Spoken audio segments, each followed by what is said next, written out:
Hello everybody and welcome back to my channel. I'm Kate and we're in my sewing room, as you can see. So today I wanted to share with you a tip that I am using now to test out rulers. When I get rulers for my long arm, I test them out, take them for a run, but I do it before I get to the machine. So let me show you what I did. I took a piece of, let me turn you down. I took a piece of muslin and I was quilting on this, so this is nothing great. This is just something I threw together, and I drew lines on it with a Sharpie, 4-inch 9-patch, resemble a quilt block. So you can make any block you want, 1.5 inch like a sashing, and then a 3-inch border.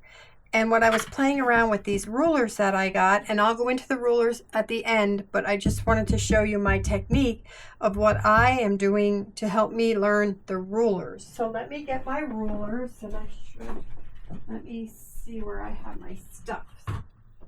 I have here they are.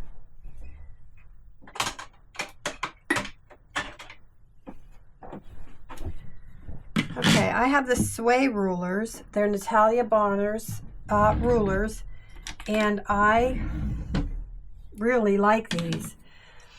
I couldn't understand, what I had trouble with was this end is for marking, this end is for quilting, and this end is for quilting. What that means is quilting ends are short by 1/4 inch. Where's my little doodad? Here it is. Short by 1/4 inch, because if you're quilting, you have your foot and your needle's in the center, so it will go like this. And you can see that this is a 4-inch sway, and that fits in the 4-inch block perfectly. So if I wanted to, say, make a melon leaves or some kind of design, let's just pick an easy one here. How I would use this,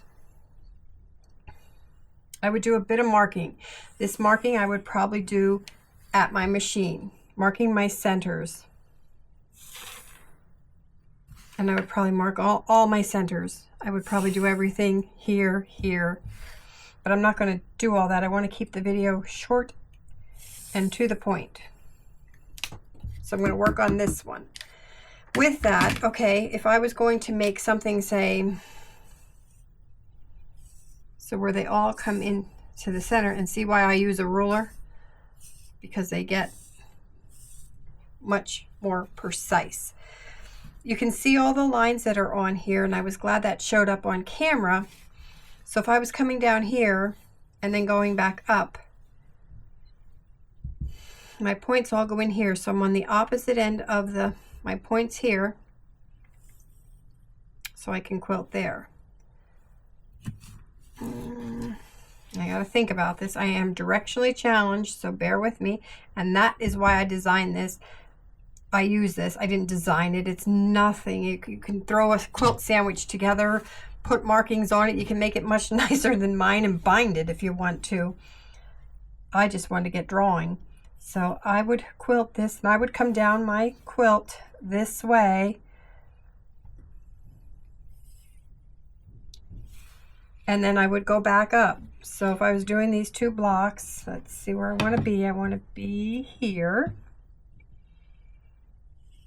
Put my melons in.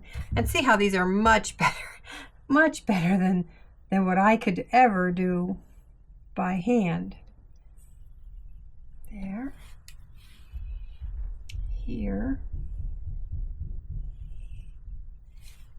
And here. So this end again is for marking, and this end is for quilting. So what I mean by that, if I was going to quilt this, I would put this on the line. I would have my ruler foot right on that mark, and I would sew around.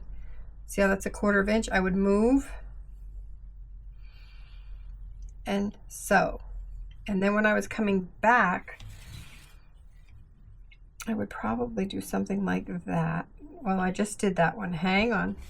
I would probably hold it this way on my machine and come this way, this way, this way, and this way. And I've used these two ends to sew, and I've used this end to mark. So this is my little tip of nothing elaborate, just how I do it in my sewing room, and to get the results I want when I get to the machine. Now let's talk about the rulers. These are Natalia Bonner. I'm sure you know her. She is on all over YouTube. She has her channel and she shows you how to, she goes in depth on what you can do with these rulers. You can put spines and feathers and do a lot of different things with these rulers. I'm not as well versed. They're her rulers. Let her teach you how to use them. Check her out. She's a spunky little thing. She's so happy, and she has a great website, customer service, and all that. And in September, she has a 9-patch starting up, and you need the sway rulers and maybe I think 2 others that she has, mini, 4-in-1, mini and regular. And I'm going to join that, and we're going to stitch it out with her, and she's going to teach us something. So I wanted to just show you what I do. So before I, like I say, ever get to there and stitching, I kind of have an idea of what I want to do. You guys have a great day. I'll get your next tip here shortly, soon. Maybe we'll get together soon, and I will talk to you later.